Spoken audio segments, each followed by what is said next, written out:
네, 하나님의 말씀은 구약성경 이사야입니다. 구약성경 이사야 7장 10절에서 17절에 있는 말씀입니다. 구약성경 이사야 7장 10절에서 17절에 있는 말씀입니다. 제가 가진 성경으로 구약성경 975페이지입니다. 찾으셨으면 제가 한 절 읽고 여러분들이 한 절 읽고 교독하도록 그렇게 하겠습니다. 여호와께서 또 아하스에게 말씀하여 이르시되 너는 내 하나님 여호와께 한 징조를 구하되 깊은 데에서든지 높은 데에서든지 구하라 하시니 아하스가 이르되 나는 구하지 아니하겠나이다. 나는 여호와를 시험하지 아니하겠나이다 한지라. 이사야가 이르되 다윗의 집이여 원하건대 들을지어다 너희가 사람을 괴롭히고서 그것을 작은 일로 여겨 또 나의 하나님을 괴롭히려 하려느냐. 그러므로 주께서 친히 징조를 너희에게 주실 것이라. 보라, 처녀가 잉태하여 아들을 낳을 것이요 그 이름을 임마누엘이라 하리라. 그가 악을 버리면 선을 택할 줄 알 때가 되면 엉긴 적과 꿀을 먹을 것이라.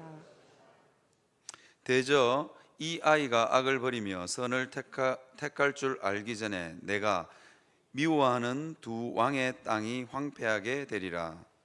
여호와께서 에프라임이 유다를 떠날 때부터 당하여 보지 못한 날에 너와 내 백성과 내 아버지 집에 임하게 하시리니 곧 아수르 왕이 오는 날이니라. 아멘. 네, 오늘 본문의 말씀을 임마누엘의 말씀인데요. 우리는 이 임마누엘 하면 성탄절을 늘 떠올립니다. 그래서 성탄절에 아름다운 추억이 떠오르기도 하고 이게 서정적이고 목가적인 상상을 합니다. 임마누엘이라는 단어. 보라, 처녀가 잉태하여 아들을 낳을 것이니 아들을 낳으리니 그 이름을 임마누엘이라 하리라. 이를 번역한즉 하나님이 우리와 함께 계심이라. 그렇게 되어 있죠. 이게 이제 성탄절만 되면 늘 등장하는 본문이지 않습니까? 그래서 우리는 아주 서정적이고 목가적인 분위기를 연상합니다. 그런데요, 이 임마누엘의 배경이 된 말씀은 배경이 된 말씀을 잘 살펴보면 전혀 서정적이거나 목가적이지도 않습니다. 추억을 떠올리게 할 만큼 아름다운 배경도 아닙니다. 굉장히 비장합니다. 왜냐하면 전쟁 중에 주어진 예언의 말씀이기 때문입니다. 그래서 오늘은 여러분들과 함께 이 임마누엘의 그 배경이 되었던 임마누엘 예언의 임마누엘을 예언하게 된 그 배경을 살펴보려고 합니다. 그러면서 여러분들에게 여러분들이 알고 있는 서정적이고 목가적인 임마누엘보다 훨씬 더 깊은 하나님의 은혜를 여러분들과 함께 나누려고 합니다. 이 배경이 임마누엘의 배경이 뭐냐? 사람들은 다 믿는 구석들이 있잖아요. 사람들이 믿는 구석이 없으면 사람들은 살아가지 못합니다. 모든 사람들은 다 믿는 구석을 만들어 놓습니다. 그래서 사람들을 뭐라 하냐면 믿음의 본능을 가진 존재라고 정의합니다. 다 믿는 구석이 있습니다. 이 오늘 본문에 등장하는 이 아하스 왕도 믿는 구석이 있었습니다. 그 믿는 구석이 누구냐면 아수르였습니다. 그 당시에 조금 쇠퇴하기는 했지만 좀 무너지는 좀 이렇게 내리막길을 걷는 제국이기는 했지만 이 남유다의 왕 아하스는 아수르와 동맹을 맺고 있었습니다. 근데 아수르와 동맹을 맺고 있으니까 이제 아람 왕 르신과 이스라엘 왕 베가가 이게 연합국을 이루어서 쳐들어옵니다. 이유는 단 한 가지입니다. 이 두 왕은 반아수르 동맹을 맺고 있었습니다. 반아수르 동맹을 맺고 있으니까 아니 남한국은 여전히 반아수르 동맹에 동참해야 되는데 남한국은 여전히 친아수르 정책을 펼치고 있는 거예요. 그러니까 저거 가만히 놔뒀다가는 위협이 되겠다, 그런 생각이 든 거예요. 그러니까 두 왕이 아람 왕 르신과 이스라엘 왕 베가가 연합군을 이루어서 쳐들어온 겁니다. 쳐들어오니까 이제 이 남왕국 왕 아하스의 마음과 남왕국 백성들의 마음이 숲의 바람에 흔들림 같이 흔들렸더라, 그렇게 이야기하고 있습니다. 아니 믿고 있는 대상이 있음에도 불구하고 이 연합군의 침략 앞에 온 백성의 마음이 흔들리는 것을 볼 수 있습니다.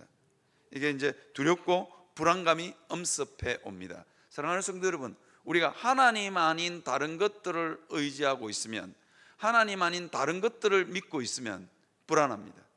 위기가 닥치면 두려움이 밀려오고 불안합니다. 인생 전체가 흔들립니다. 오늘 본문의 표현처럼 왕의 마음과, 오늘 본문을 읽지는 않았지만 2절에 보시면 왕의 마음과 그 백성이 숲의 바람에 흔들림 같이 흔들렸더라.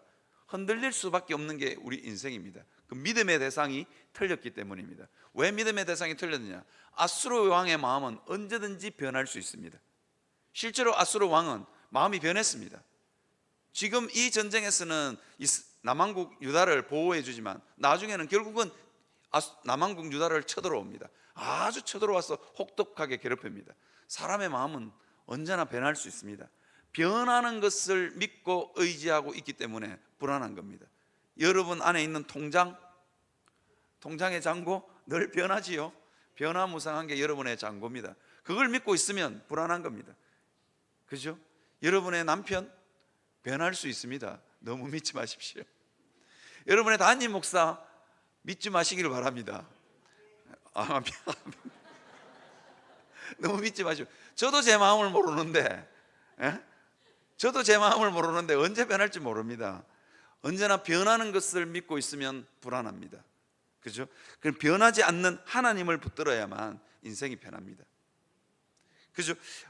하나님은요, 우리에게 좋은 것을 공급해 주시는데 그 좋은 것을 공급해 주시는 통로가 뭐냐면 믿음입니다. 여러분 한번 잘 생각해 보면 그렇습니다. 왜 그러냐면 여러분들의 부모님, 여러분 여기는 어르신들이 많지만 어르신들도 마찬가지일 겁니다. 돌아가신 부모님 이게 생각만 해도 그립고 생각만 해도 마음이 따뜻해지시죠. 근데 제가 찬물을 끼얹는 이야기 하나 해볼까요? 여러분들의 그 부모님이 여러분들의 부모님이라는 걸 어떻게 확신합니까? 뱃속에서 나올 때 보셨습니까? 보신 분 계십니까? 그런데 왜 여러분의 어머니가 그 어머니고 여러분의 아버지가 그 아버지라고 그렇게 생각하시고 연세가 드셔도 어머니만 생각하면 눈물이 나고, 저도 그렇거든요. 저도 어머니만 생각하면 마음이 따뜻해지고 그립고, 어머니가 해주시는 음식 하나만, 어머니가 비슷하게 해주시는 음식 하나만 집어 먹어도 어머니 생각이 나고 마음이 따뜻해지는데 왜 그렇습니까? 왜 그러냐면 어머니에 대한 믿음이 있기 때문입니다. 우리 인생의 안정감과 우리 인생의 좋은 것은 무엇을 통해서 공급되느냐? 믿음을 통해서 공급됩니다. 그죠? 믿음을 통해서 공급됩니다.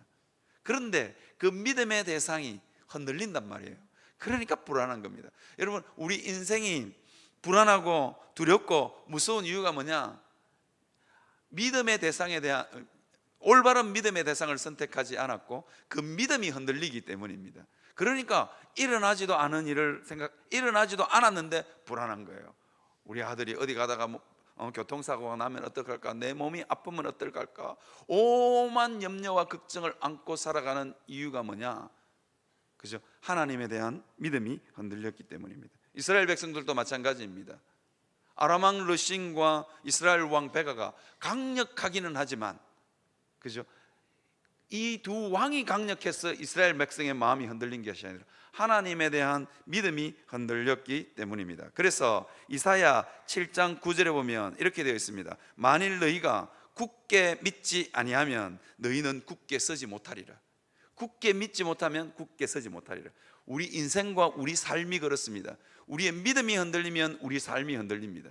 그런데 아무리 환란이 몰아치고 인생의 폭풍우가 몰아치고 정말로 상상할 수 없는 일들이 일어나도 우리 삶 가운데 하나님에 대한 믿음이 있으면 든든히 이긴다니까요. 그 상황은 괴로울지 모르겠지만 든든히 이긴다니까요. 오늘 본문에 보면 오늘 본문이 아니죠. 읽지 않는 오늘 본문의 앞쪽에 보면 이사야 선지자가 남왕국 유다 왕 아하스에게 예언을 하러 가는데 누구를 데리고 가느냐면 자기 아들을 데려갑니다. 자기 아들의 이름의 뜻이 뭐냐? 자기 아들의 이름이 뭐냐? 스알야숲입니다. 스알야숲. 좋은 성경을 가지고 계시는 분은 거기에 각주 딱 해가지고 난해주에 뭐라고 붙였냐면 남은 자가 돌아오리라, 그렇게 되어 있습니다. 사랑하는 성도 여러분, 남은 자가 돌아온다. 믿음을 가지고 있는 사람들은 저 인생의 밑바닥까지 간다 할지라도 믿음을 가지고 있는 사람은 언젠가는 돌아온다는 겁니다. 여러분, 그 믿음을 가지시기를 바랍니다. 하나님 붙들고 인생의 저 밑바닥까지 내려가고 또 내려가고, 언제쯤 바닥인가 알 수 없는 그 바닥을 내려간다 할지라도 믿음을 가지고 있으면 스할 야숲, 남은 자는 돌아오리라. 돌아올 줄 믿습니다. 여러분의 자녀들도 참 바닥이 어딘지 모르는지 내려가고 있는 자녀들이 있다면 여러분 믿음으로 기도하시기를 바랍니다. 언젠가는 남은 자는 돌아오리라. 돌아온다니까요. 우리 인생도 마찬가지입니다. 하나님 붙들고 인생의 바닥 밑바닥까지 간다 할지라도, 그죠? 세상 모든 사람들이 우리를 포기한다 할지라도 하나님은 그 믿음을 가지고 있는 사람을 다시 끌어올리십니다. 그래서 마태복음 10장 29절에 보니까요, 이렇게 됐습니다. 참새 2마리가 한 아사리온에 팔리지 않느냐? 그러나 너희 아버지께서 허락하지 아니하시면 그 하나도 땅에 떨어지지 아니하리라. 하나님은요, 참새 한 마리조차 땅에 떨어지지 않고를 통제하시는 분입니다. 그래서 그 하나님을 믿고 살아갈 수 있는 여러분들이 되시기를 바랍니다. 하나님 어쩌다가 하나님 붙들고 내려가는데 하나님 실수로 여러분들을 놓지 않는다니까요. 그러니까 두려워하지 말고 인생의 폭풍과 흑암이 몰려온다 할지라도 하나님을 꼭 붙들고 그 폭풍 한가운데로 들어갈 수 있는 여러분들이 되시기를 바랍니다. 믿음이 있는 자는 다시 돌아올 줄 믿습니다. 그렇죠? 우리는, 여러분 있잖아요, 우리 인생이 참 힘들고 어려운 이유가 뭐냐면 돈이 없거나 출세를 못했거나 아니면 사람들에게 인기가 없어서 내 인생이 불행한 게 아닙니다. 하나님에 대한 믿음이 흔들리기 때문에 불행한 겁니다. 한강다리에 자살하러 가는 사람이 꽤 많습니다. 꽤 많은데 왜 자살하느냐? 자기를 믿어주고 사랑해주는 단 한 사람이 없어서 그렇답니다. 2사람도 아니래요. 단 한 사람이 없어서 자살한답니다. 단 한 사람만이라도 그 사람을 믿어주고 그 사람을 사랑해주면 그 사람은 자살하지 않는답니다. 단 한 사람이 없었어. 제가 종전에도 한번 말씀을 드렸지만 유명한 이야기가 있습니다. 어떤 청년이 자살하려고 버스를 탔어요. 한강으로 가는 버스를 탔어요. 그런데 저 뒤편에 있는 머리 하얀 할머니가 이 청년을 보면서 활짝 웃어주는 거예요. 청년은 처음에는 그 웃음이 기분 나빴어. 저 할머니가 내를 비웃나? 보통 다 마음이 삐뚤어진 사람은 다 그렇습니다. 저 할머니가 버스 뒤편에 있는 한 번도 본 적 없는 할머니, 나를 아나? 그런 생각을 했는데 한 번도 본 적 없는 할머니가 그 청년을 보면서, 울상이 돼서 버스를 타는 그 청년을 보면서 활짝 웃어주는 거예요. 아, 정말 저 할머니 왜 저러나? 저 할머니 오늘 밥을 잘못 드셨나? 뭐 그러고 있는데 죽을 애한테 활짝 웃어주는 거예요. 그래서 청년이 한강 다리 위에 난간에 올라가 죽으려고 탁 했는데 자꾸만 자기를 향해서 활짝 웃어주는 그 할머니 얼굴이 떠오르는 거예요. 그 할머니는 왜 나를 위해서 웃어줬을까? 그 할머니 얼굴을 생각해보면 나를 위해서 웃어주는 사람도 있네. 아무도 나를 위해서 웃어주지 않았는데 나를 위해서 웃어주는 사람이 있네. 한번 살아보자. 또 있을지도 모른다는, 나를 향해서 또 웃어줄 수 있는 또 한 사람이 있을지 모른다는 믿음을 가지고 그 청년이 살았다는 거 아닙니까? 사랑하는 성도들은, 우리에게는 믿음이 필요합니다. 인생살이가 아무리 고달프고 힘들고 내 인생이 아무리 망가지는 같은 순간에도 뭐가 있어야 되느냐? 믿음이 있어야 살아날 줄 믿습니다. 그래야만 제대로 살 수 있습니다.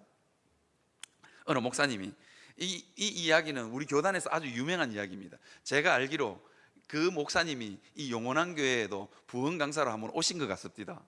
저는 이 목사님을 개인적으로 한번 개인적으로 제가 한번 교제를 한 적이 있습니다.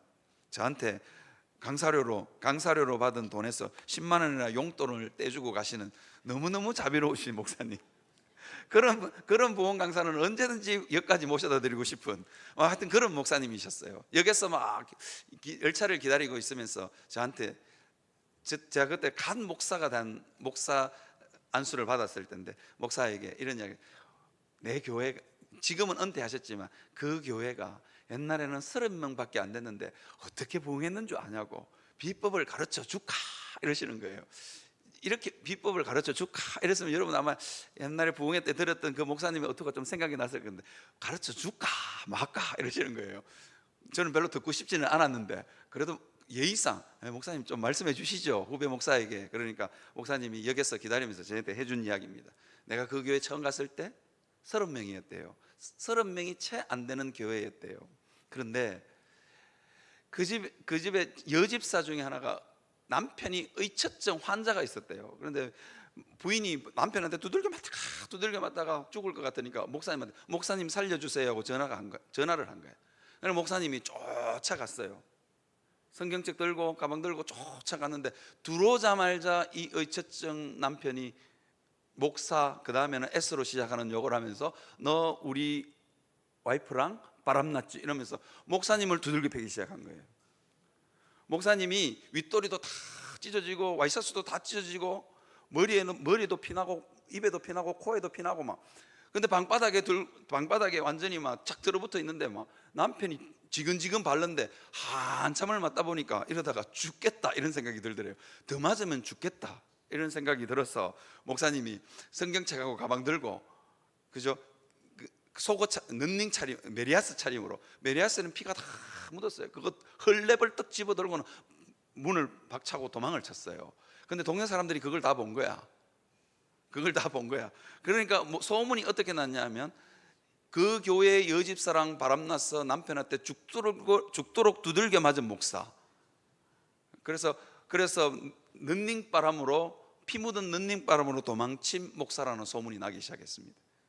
그래서 목사님이 식당에 가 밥을 주면 식당 주인이 바람 피우는 목사한테 밥 안 준다고 쫓아내고, 그 다음에 부인이 사모님이 시장에 가서 콩나물을 사면 콩나물을 이렇게 검은 비닐봉지 안에 담았다가도 바람 피우는 목사 부인한테는 콩나물 안 판다고 빼앗아 가버리는 거야, 할머니가. 그러니까 얼마나 사는 게 힘들었겠어요. 그래서 다른 주변에 있는 목사님들이 다 목사님 이제는 그 교회에서는 목회 안 됩니다, 그 지역에서는 목회 안 됩니다, 다른 데 가시라고, 다른 데 가서 개척하시라고, 뭐 30명 성도 놔두고 그냥 개척하시라고. 목사님도 식당에서 쫓겨날 때마다 사람들이 자기 뒤통수에 대다고 손가락질을 할 때마다 내가 다른 데 가야 되나. 그런데 하나님 내 마음 아신다고 하나님 붙들고 버티고 또 버틴 거예요.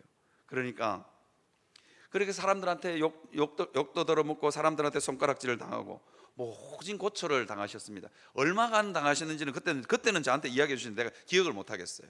아주 오랜 세월, 한 4, 5년 정도를 그렇게, 4, 5년 정확하게 기억이 안 납니다. 그렇게 보냈대요. 그런데 이 의처증 환자 남편이 부인하고 이사 가면서 도저히 안 됐어. 사실은 저 목사가 바람나서 두들겨 맞은 게 아니고 우리 집에 신방 왔다가 두들겨 맞은 거로 사실을 이실직고하고 동네 사람들한테 말을 하고 이사를 간 거예요. 그때부터 목사님한테 미안한 사람, 목사님 욕을 한번 했던 사람들이 다 교회로 나오기 시작했대요. 그래서 그 교회가 부흥했대. 목사님한테 목사님한테 모질게 한 사람 말고도 목사님을 욕했던 모든 사람들, 그 이야기 듣고 여집사랑 바람 나가지고 도망갔다고 그러면서 고개를 절레절레하고 이랬던 모든 사람들이 다 자기 교회로 왔더래요. 목사님 죄송합니다 이러면서. 그때부터 교회가 부흥했답니다. 사랑하는 성도 여러분, 하나님을 믿고 믿음으로 묵묵히 견딜 수 있는 여러분들이 되시기를 바랍니다. 그러면 인생에 복이 있습니다. 자꾸만 사람들의 인기를 탐하고 자꾸만 돈을 의지하고 그러면요 인생이 더 불안해집니다. 연예인들이 여러분 왜 마약하는 줄 아십니까? 나는 그 마음을 좀 알 것 같아요. 담임 목사 되고 나니까 좀 알 것 같아요. 성도들이 다 내를 좋아하는데 제가 사실은 성도들한테 그렇게 존경을 받아야 될 만한 끈덕지가 별로 없는데 자꾸 좋아해 주니까 불안한 거예요. 언제 마음이 돌아설지 몰랐어. 연예인들은 더한 거예요 이게. 그러니까 불안하니까 사람을 의지하거나 사람의 인기를 의지하면 불안합니다. 왜? 사람들이 좋아해주고 그 인기는 언제 변할지 모르는, 사람의 민심이라는 건 언제 변할지 모르기 때문입니다. 그러니까 마약을 하는 겁니다. 사랑하는 성도 여러분, 믿을 대상을 잘 골라서 믿을 수 있는 여러분들이 되시기를 바랍니다. 이 세상에 변하지 않고 우리를 사랑해 주시는 분은 하나님밖에 없습니다. 하나님밖에 없습니다. 남편 아닙니다. 남편 아닙니다. 바뀔 수 있습니다. 저도 한 여자의 남편이지만 내 마음 언제 바뀔지 몰랐어. 나 얼마나 조심하는지 모릅니다. 내 마음 언제 바뀔지 모릅니다. 그러니까 늘 조심합니다. 제가 여성도들 만날 때마다 여성들 2명씩 짝지어서 와라. 그 다음에 그죠, 2명씩 짝지어라. 그리고 문 열어놓고 신방하고. 내가 왜 그러겠습니까? 내 마음 언제 바뀔지 몰라서 그런 겁니다. 사랑하는 성도 여러분, 언제 바뀔지 모르는 대상을 믿고 의지하고 살아가지 마시길 바랍니다. 그러면 그것은 우리 인생의 독이 됩니다.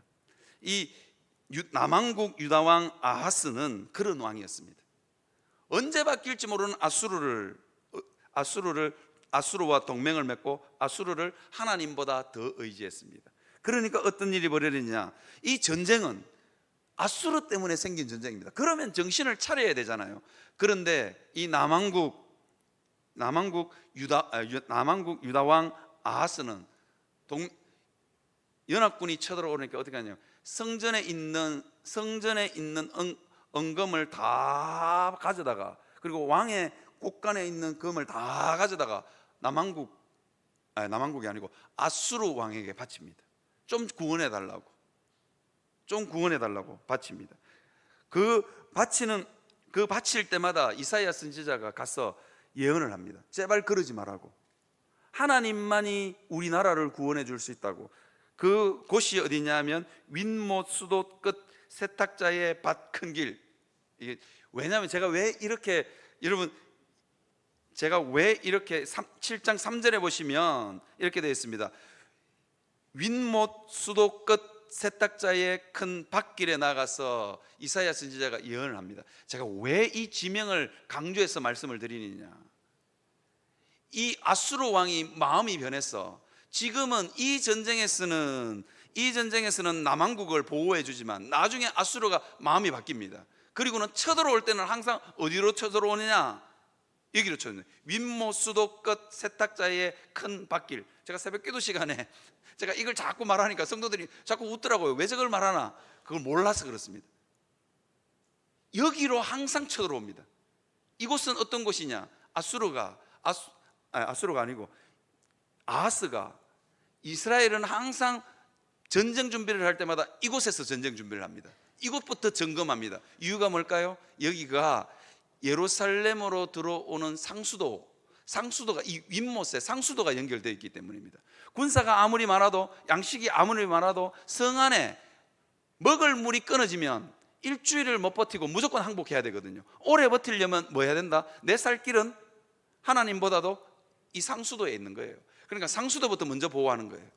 그러니까 그 상수도 앞에 가서 이사야 선지자가 예언을 합니다.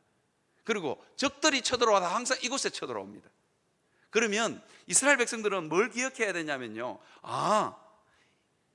이 선지자가 예언했던 곳, 그곳에 항상 적군이 쳐들어오고 내 생명줄이라고 하는 그곳에서부터 뭐가 들어온다고요? 위험이 들어오는구나 하는 걸 알아야 됩니다. 그리고는 어디로? 하나님께로 돌이켜야 되는 것입니다. 그런데 이스라엘 백성들은 그럴 마음이 없고 유다왕 아하스도 그럴 마음이 전혀 없는 거예요. 나중에 아하스 왕 아들이 히스기야인데, 히스기야 왕 때 사네립이 쳐들어올 때도 이곳으로 쳐들어오고, 그 다음에 그 다음 왕이 누구냐? 머나세인데, 머나세 왕 때는 아수르 바니팔이라는 왕이 쳐들어와도 이곳으로 쳐들어옵니다. 이곳으로 쳐들어와서 머나세를 잡아서 아수르로 데려가 버립니다. 그러니까 이곳은 굉장히 중요한 곳입니다. 어떤 중요한 것이냐? 하나님의 말씀을 기억해야 할 장소입니다. 사랑하는 성도들, 우리 삶 가운데 삶의 위기가 닥칠 때마다 기억해야 될 것이 있습니다. 이게 내 생명줄인 줄 알았는데 이사야 선지자는 이게 생명줄이 아니라는 거예요. 아수르도 생명줄이 아니고, 그죠? 상수도원 물이 계속 공급되는 그것도 생명줄이 아니다. 생명줄은 누구다? 하나님이다. 그거 기억하라고 이곳에서 예언을 하고 있는 것입니다. 사랑하는 성도 여러분, 아하스가 믿고 있었던 유다 백성이 믿고 있었던 아수르는 언제 마음이 돌이킬지 모릅니다. 그게 내 안전을 보장해 줄 것 같고, 그런데 그것이 우리 안전을 보장해 주지 않는다니까요. 그게 독이 될 확률이 많습니다. 사람들의 인기도 그렇고요, 돈도 그렇고요. 여러분, 돈 참 저도 좋아하지만 여러분, 인생을 어느 정도 살 만큼 사셨으면 돈이 내 인생을 얼마나 괴롭고 힘들게 하는지를 좀 아셔야 됩니다. 우리 돈 때문에 울고 웃잖아요. 내가 돈을 그렇게 의지했는데 돈 때문에 울고 웃는 게 우리 인생이라니까요. 그렇다면 돈이 내 인생의 안전을 보장해 주지 않는다는 걸 빨리 깨달으셔야 됩니다. 자, 그 다음에 이 아하스가 여러분 어떤 왕이냐? 이 아하스는 어떤 왕이냐면 자기 아들을 불살라서 인신제사로 드리는, 이게 참 이방을 의지했던 왕, 그 다음에 이방 신을 의지했던 왕입니다. 우상 숭배했던 왕입니다. 여러분 오늘 주보에 보시면 인신제사에 제가 한자를 잘못 적어놨어요. 제가 이걸 주보를 또 하고는 내가 왜 이 한자를 썼지? 어머 내가 미쳤는가 봐 이러면서, 이게 제가 신자를 썼는데요, 하나님 신자를 썼는데 사실은 이 인신제사 할 때 신자는 어떠냐면 몸신자입니다. 몸신자, 사람 인자 몸신자. 이 아하스는요 자기 아들을 불살라서 제사를 지내는 왕이었습니다. 정말로 악하기 짝이 없습니다. 왜 그랬느냐? 이방 신을 섬기니까 이방 신대는 좀 더 강한 정성과 희생을 드려야, 좀 더 많은 걸 드려야, 좀 더 소중한 것을 드려야. 그래서 하다가 어디까지 왔냐? 자기 아들을 불살라서 인신 제사를 지내는 것까지 옵니다. 여러분 우리가 세상 것을 의지하거나 이게 악한 사단의 영은 항상 우리를 이렇게 속입니다. 그래서 무당들이 뭐라고 하셨어요? 몇 천만 원 들여서 정성이 부족하다 그러면서 몇 천만 원 들여서 굿해라 그러고, 굿하고 나면 그때 정성이 더 부족한 거면 더 가져오라 그럽니다. 제가 대구에 가면 늘 유심히 보는 건물이 하나 있습니다. 대구에는요 서울의 올림픽대로 아니면 서울의 강변북로처럼 도시를 관통하는 두 도로가 있습니다. 신천대로, 신천동로. 대구는 이상하게 서울하고 많이 닮았어요. 그래서 대구 시내를 관통하는 두 도로가 있는데 신천대로하고 신천동로입니다. 그런데 신천대로를 쭉 타고 가다 보면요, 제가 그 건물이 있는 그 아파트에 제가 살았었는데, 그 아파트 옆 건물에 빌딩이 하나 있는데 정말로 대문짝만하게 그 빌딩을 다 덮을 만한 다랗게 간판을 붙여놨어요. 얼마만큼 큰 간판이냐? 건물 크기만큼 커요. 뭐라고 붙여놨냐? 누가 이름을 함부로 짓는가? 누가 이름을 함부로 짓는가? 아니 그 건물은 20년 30년이 지났는데 안 망해. 왜 그런지 아세요? 수천만 원 갖다 주고 이름을 개명하는 사람이 있었어. 그죠? 이게 이제 사탄이 섬기는 방식입니다. 사탄은 언제나 우리 삶을 정말로 상처를 깊이 남깁니다. 여러분 이 아하스가 자기 아들을 인신제사로 드렸는데 제정신으로 살았겠습니까? 여러분 한번 잘 생각해 보세요. 자기 아들이 자기 눈앞에서 불타서 죽었어. 그게 엄청 잘하는 일이라고 생각했지만 집에 가보면, 밤에 누워보면 자기 아들 얼굴이 안 떠오르겠습니까? 제정신으로 못 살게. 사탄은요 우리를 하여금 제정신으로 살지 못하게 만듭니다. 이게 사탄의 역사입니다. 제가 한번 예전에도 한번 말씀드렸는데 어느 권사님이, 제가 알고 있는 권사님입니다. 지금도 종종 연락하고 있는 권사님입니다. 어느 권사님이 새댁이었을 때 자기 남편이 간경화가 왔어. 무당집에 탁 가니까 무당이 뭐라 그랬냐? 너 그 남편 살리려거든. 너 그 남편하고 절대로 같은 집에 살지 말라고, 떨어져 살아라고. 만나면 너 그 남편하고 같이 사는 순간 너 그 남편 죽는다고. 그러니까 이 권사님이 3살짜리 핏덩이하고 초등학교 1학년짜리인가요? 3학년짜리를 남겨두고 어디로 가느냐? 외국으로 떠나봅니다. 5년에 한 번, 2년에 한 번 들어올까 말까 합니다. 5년에 한 번, 2년에 한 번 들어올까 말까. 그렇게 여러분 그 남편이지만 그 3살짜리 핏덩어리, 그리고 초등학교 1학년인가 2학년 되는 그 아이들은 완전히 가슴에 완전히 피멍이 들어서 자란 거예요. 사탄의 역사가 이렇습니다. 사탄은 항상 이렇게 우리 삶을 망가뜨리는 쪽으로. 이 아하스도 여기 사탄의 역사에 사로잡힌 것입니다. 사로잡혀서 꼼짝을 하지 못하는 겁니다. 여러분 한번 이 권사님 이야기가 이렇게 끝나지 않습니다. 어느 날 자기 아들들이 다니고 있는 교회에 여집사가 그 이야기를 듣고는 딱 한마디 했어요. 교회 한번 나와보지. 그러면 그런 것들은 아주 간단하게 해결되는데, 그러니까 진짜입니까? 그러면서 교회를 나왔어요. 그 남편이 장립집사가 되고 그 그 남편이 예수 믿고 장립지사가 됐어요. 그리고는 부인한테 이야기합니다. 죽든지 살든지 하나님 죽으라면 죽으면 될 거 아니냐고, 들어오라고. 나이가 50이 훌쩍 넘어서 들어왔습니다. 그런데 아직도 저한테 부고장이 안 왔어요. 그 남편 죽었다는 부고장이. 지금 잘 살고 계세요. 잘 살고 계신다니까요. 아직도 부고장이 안 와가지고 제가 언제 돌아가실려나. 그죠? 여러분, 하나님 앞에서 우리가 믿음의 배짱이 있으면, 믿음의 배짱이 있으면 악한 사단의 이 게임수와 속임수에 넘어가지 않는다니까요. 배짱이, 아니 하나님이 망해라 그러면 망하면 될 거 아닙니까? 왜 그렇게 두려워하시는지 모르겠어요.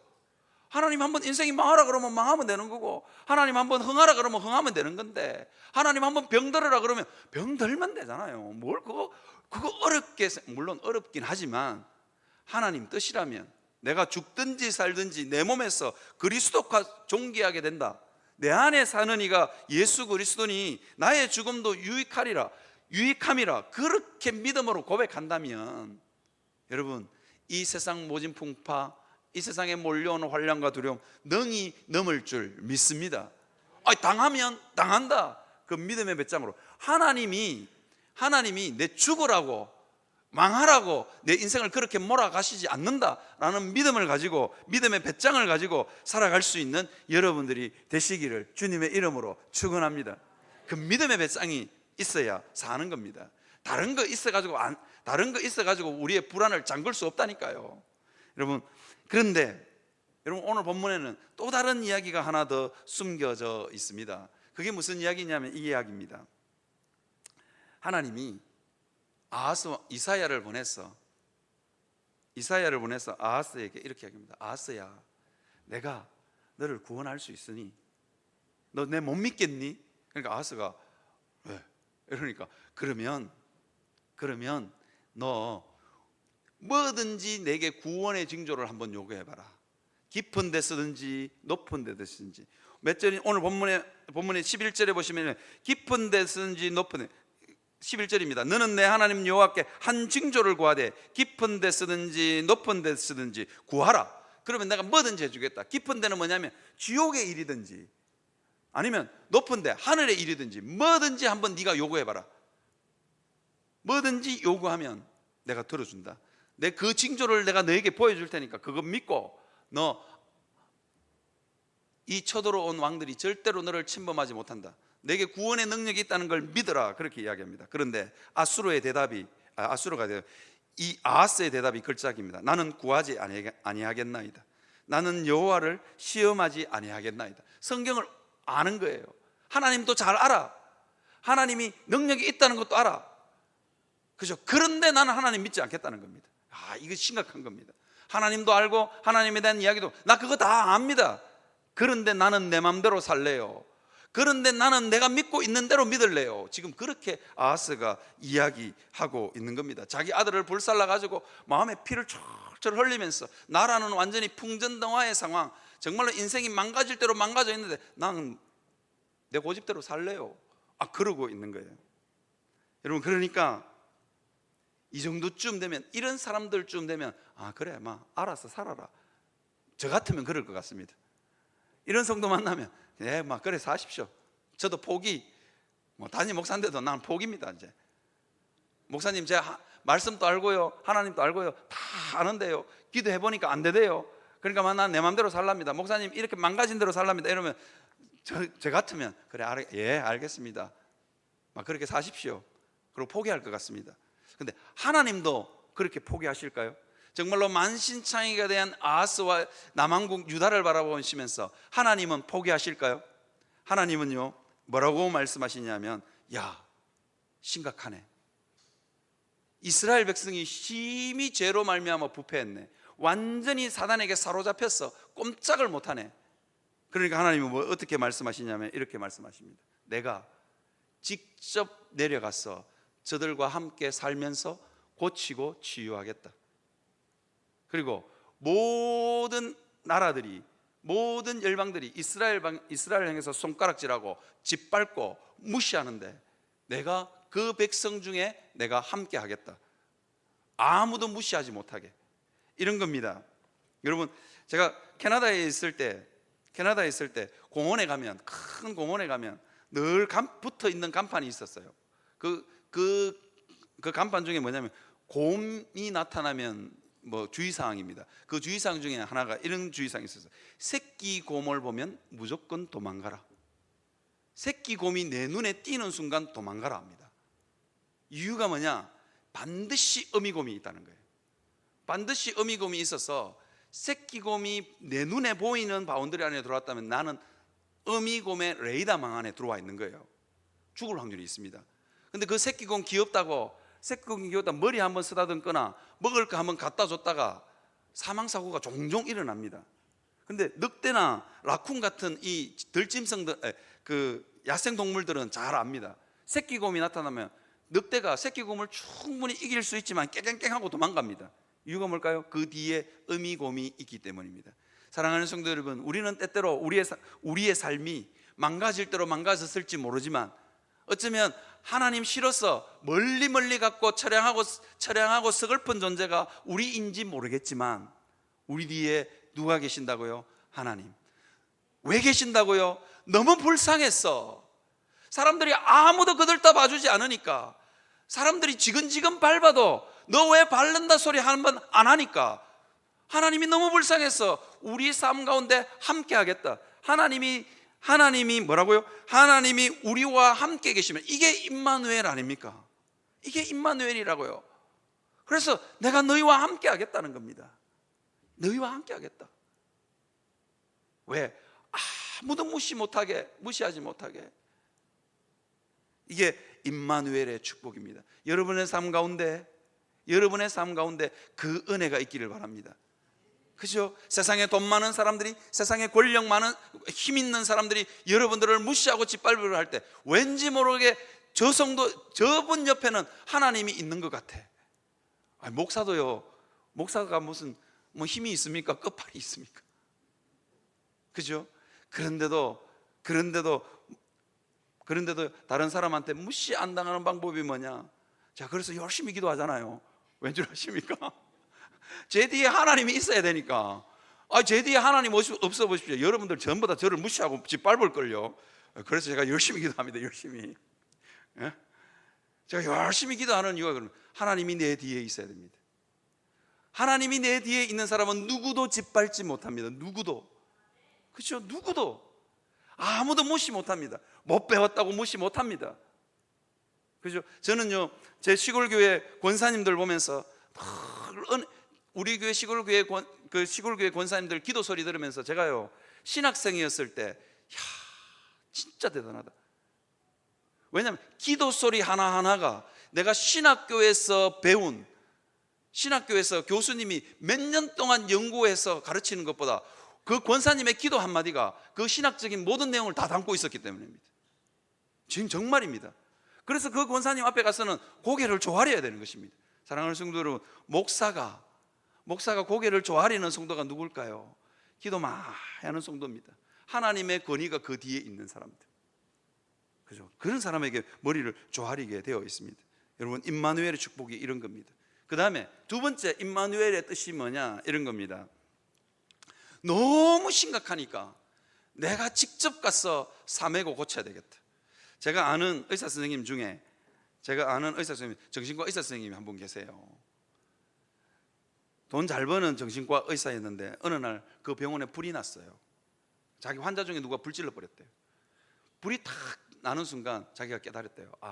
내가 사명을 쫓아서 살아야지. 원래는 이분이 신학을 한 목사였어요. 그런데 머리가 좋으니까 정신과 의사가 내가 돈을 너무너무 잘 벌었대. 그런데 자기 환자가 정신병원에 불을 확 질러버리더래. 그걸 자기 정신병원이 타는 걸 딱 보는 순간 이 생각이 들었대요. 사명을 쫓아서 살아야 되는구나. 이제까지 삶은 돈을 쫓아서 살았는데 사명을 쫓아서 살아야 되는구나. 그래서 이분이 토마스 아킨푸스 영성원이라는 수도원 비슷한 공동체를 만들었어요. 이 공동체는 자기 의사 후배들, 자기 의사 선배들이 하다가 안 되는 알코올 중독자는 이쪽으로 보내는 거예요. 그런데 이 아킨푸스 영성원에 오면 고쳐서 나가는 거예요. 이유가 뭔지 아세요? 이 정신과 의사 선생님이 24시간을 이 알코올 중독자들과 함께 먹고 자고 있는 거예요. 밥 숟가락 하나 드는 것까지 관찰해서 약물을 처방하고, 그죠? 음식 먹는 거 하나까지, 깻잎을 좋아하면 깻잎까지 준비해가지고, 밭에가 직접 따서 깻잎을 준비해가지고 이 알코올 중독자들에게 주니까 알코올 중독자들이 그 깻잎 먹다가 눈물을 흘린대요. 그 알코올 중독자들 얼마나 천대받고 무시받았겠어요. 자기 와이퍼도 밥그릇을 던져서 주는데, 밥 떠가지고 밥그릇을 던져서 주는데, 이 의사 선생님이 의사인데도 깻잎을 그 떼약볕에 나가지고 깻잎을 따가지고 탁 좋아한다고 갖다 바치니까 이 알코올 중독자들이 눈물을 흘리면서 그 깻잎을 먹고 이러는 거예요. 그러니까 알코올 중독이 끊어지는 겁니다. 사랑하는 성도 여러분, 임마누엘이 뭐냐? 너무 불쌍하고 너무 구제불능이라서 도저히 고쳐지지 않을 것 같아서 하나님이 어떻게 하냐? 우리 마음속에 와서 함께 사시면서 우리를 치유하고 고쳐 가십니다. 이것이 여러분들의 소망이 되시기를 바랍니다. 사랑하는 성도 여러분, 저는 여러분들을 보면서 그 희망이 있습니다.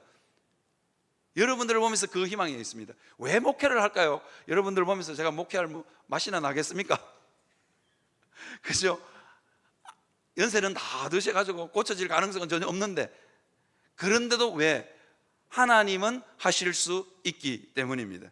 여러분들의 망가지고 얼그러진 삶, 하나님이 하실 수 있기 때문입니다. 그죠? 왜? 그 하나님이 여러분들과 함께 하시기 때문입니다. 그죠?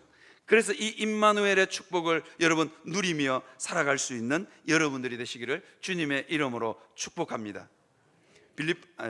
성경 한 구절만 보고 설교를 마치려고 합니다. 요한 1서 5장 8절.